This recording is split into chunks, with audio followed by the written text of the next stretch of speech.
nakaupong estatwang ito. May taas na humigit kumulang 7 pulgada. May bigat na 4 na libra. At gawa raw sa 21 karat na ginto. May makarbo din itong headdress at kung ano-anong burloloy sa katawan. Sa itsura nito, sino mag-aakalang magmula pala ito dito sa Pilipinas? Ang Agusan image na mas kilala sa tawag na Golden Tara.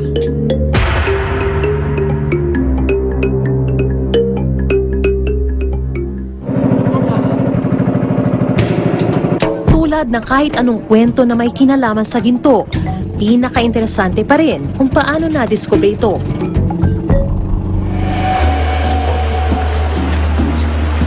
Ayon sa kasaysayan noong July 1917, pagkatapos na isang malakas na bagyo, isang babaeng manobo ang di sinasadyang nakadiskubre ng Golden Tara, di umano sa pampang ng Wawa River sa Agusan del Sur.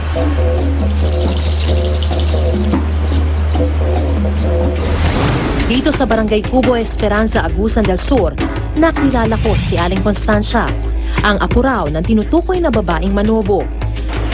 At sa kauna-unahang pagkakataon, mabibigyan na ng pangalan ng nakapulot ng Golden Tara, si Bilay Campos. Ano po ba to dati? Gubat pa yan. Isasama raw ako ni Aling Constancia kung saan di umano napulot ng kaniyang lola ang Golden Tara. At laking gulat ko na hindi sa mismong Wawa River ang aming sadya. Saan po nakuha yun exactly? Dito. Dito? Dito sa lugar na to? Malaking puno yan. Oh, yan ba yan? Oo.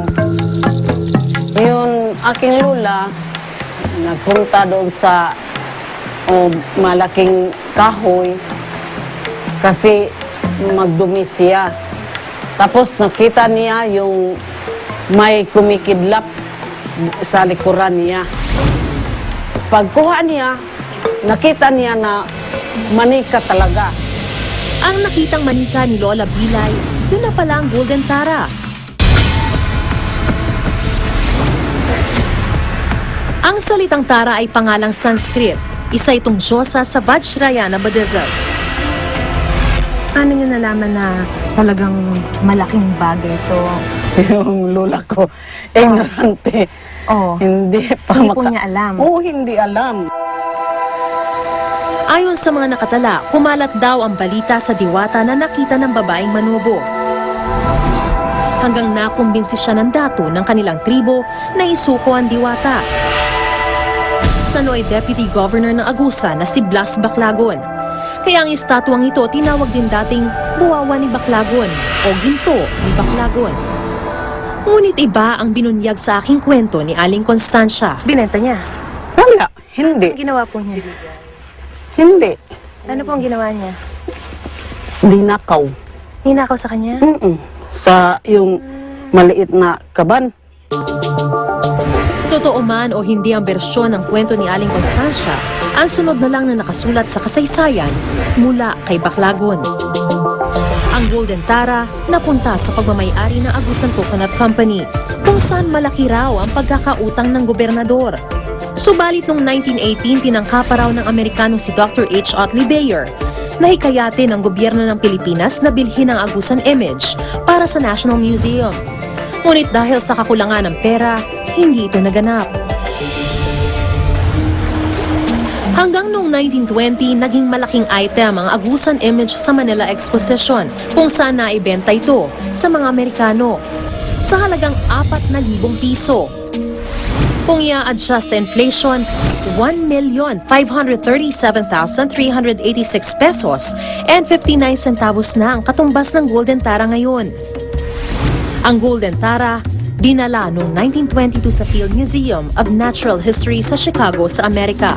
Ang stand dito, if all cultural properties are legally acquired by a foreign institution, sa kanila yon. Pero kung illegally acquired, we have the right to claim it. Nahihirapan na tayong makuha. Yan ang... Kasi nga, binili na siya. Ano pong pakiramdam niya doon? Sayang. Ano pa yan? Makaahon ng aming kahirapan.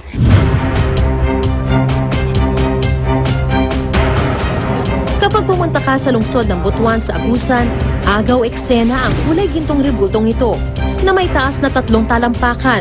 This artifact was subsequently acquired by the American in 1922 and bought by the wife of Governor General Leonard Wood. This part of Mindanao was part of the Majapahit Empire. Maging sa kanilang mga souvenir shop, mabibili ang imahe nito. Ito ang mga replika ng Golden Tara. Bagamat nanghihinayang sa pagkawala ng isang tunay na yaman, ang mga opisyal ng Agusan del Sur, wala raw balak bawiin sa Amerika ang Golden Tara. Ang sa amin man lang makahingi kami ng tulong, assistance para ma-develop namin yung lugar na pinanggalingan, parang mayroong historical landmark. Yun ang namin na sana maka-access kami ng tulong galing sa US. Ngunit iba ang opinyon ni dating Senador Aquilino Pimentel na sa kanyang huling privilege speech sa Senado, nagpahayag ng mosyong ibalik ang Golden Tara sa Pilipinas. Wala pong halaga sa pera yung mga treasures na ganoon para sa bansa. Kaya kailangan sisikapin nila na mabawi po natin yun at sa magandang pakikiusap. Sinubukan namin makipag-ugnayan sa Field Museum of Natural History sa Chicago. Agad nilang tinanggihan ang hiling namin na makuhanan ang Golden Tara sa kanilang museo. Subalit hindi pa rin kami sumuko. Makalipas ang ilang pangpalitan ng komunikasyon, sa wakas, pumayag na rin silang kunan namin ang Golden Tara sa kanilang mismong museo sa Chicago sa Amerika. Taong 1893 pa matikas na nakatindig ang Field Museum of Natural History sa Chicago. Dito nakadisplay ang ilan sa 21 milyon nilang koleksyon ng mga artifacts at fossils mula sa iba't ibang panig ng mundo. Kasama na rito ang tinuturing na pinakamalaki at pinakakumpletong na buong kalansay ng Tyrannosaurus Rex na dinosaur sa kasaysayan, na pinangalanan nilang Sue, at sa kanilang Granger Hall of Gems, kahilera ng pinakamagagandang diamonds at iba pang mamahaling bato sa buong mundo. Masisilayan ang isa pang yaman, ang tila mailap na orihinal na Golden Tara.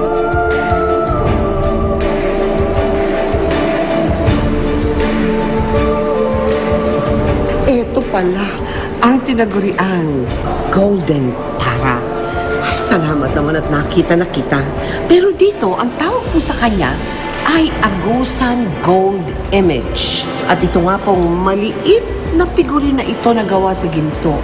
Napakalaking impormasyon na naibibigay tungkol sa pamumuhay natin noong 13th century. Di ko inasahang mamamangha ako ng ganito nang makaharap ko na ang maalamat na Golden Tara.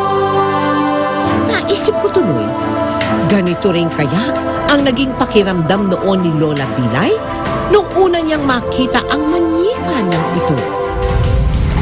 Ayon kay Jamie Kelly, ang collections manager sa Anthropology Department ng The Field Museum, 1922 pa raw nasa kanilang museo ang Golden Tara. Mr. Kelly, tell us, how did the Field Museum acquire this golden image? The figure ended up in the hands of a U.S. Government official and the local archaeologists' hands. There was some concern about what was going to happen to this piece. We couldn't share it with the public there in the Philippines. There was some fear that maybe it could be melted down for its value in gold. So there were fundraising efforts here in Chicago because of Chicago's involvement with previous expeditions to the Philippines by anthropologists. One of those was Faye Cooper Cole, who is a curator here at the Field Museum. Louise Wood, whose husband Leonard Wood served over in the Philippines. Shaler Matthews, who is a professor of divinity in the Divinity School at the University of Chicago. So they worked together to raise funds to purchase the piece. Nagsagawa rin daw sila ng pag-aaral tungkol sa estatwang ito.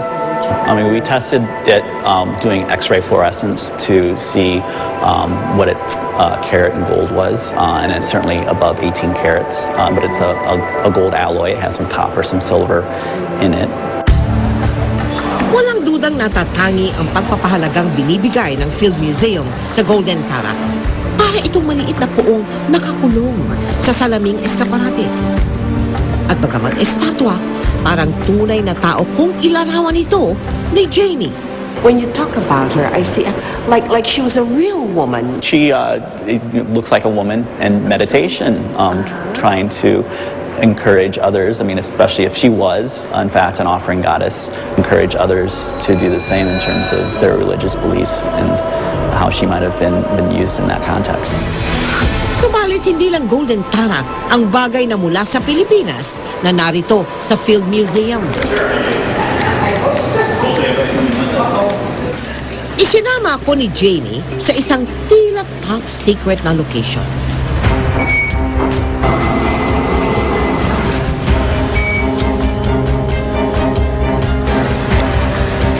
Kung saan daw nakatago ang ilantang Philippine artifacts na nasa kanilang pangangalaga.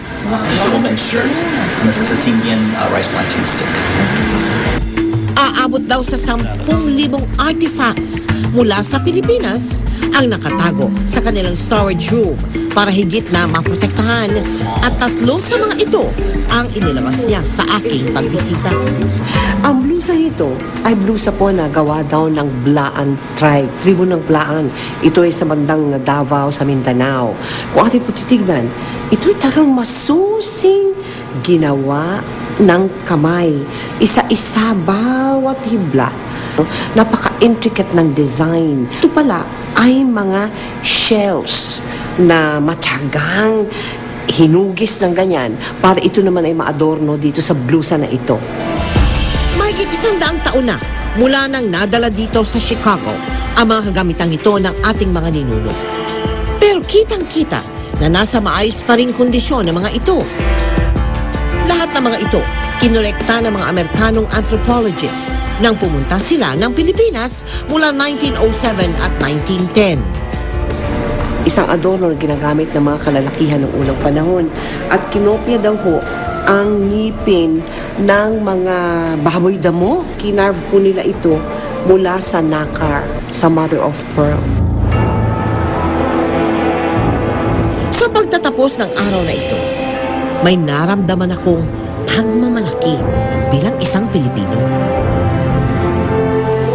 Na ang gintong estatong ito na natagpuan sa Agusan, ganun na lang kung pahalagahan ng mga banyaga sa ibang bayan. I've never seen anything like it. It must be the most valuable thing in here, but it's beautiful. It's gold and it's big. I mean, it's probably pretty heavy. Mr. Kelly, is there a possibility that the golden image can be returned to the Philippines? No, I really can't answer that. I don't know the answer to that, but it's something that if a request were made, it's something that the museum would certainly have to consider. Bukas man ang Field Museum sa posibilidad na maibalik ito sa Pilipinas. Wala pa rin itong kasiguruhan. Oo nga't nasa mabuting kalagayan ang Golden Tara sa Amerika. Pero hindi ko pa rin maiwasang maisip. Iba pa rin sana kung personal itong makikita ng ating mga kababayan. Lalo pat tila maaaring marami pa itong ibinyag na mga ginintoang lihim tungkol sa ating kasaysayan. Kung makapagsasalita lang ang iba pang mga kagamitan ng ating mga ninuno, ano pa kaya ang ilan pang mga misteryo ng ating nakaraan?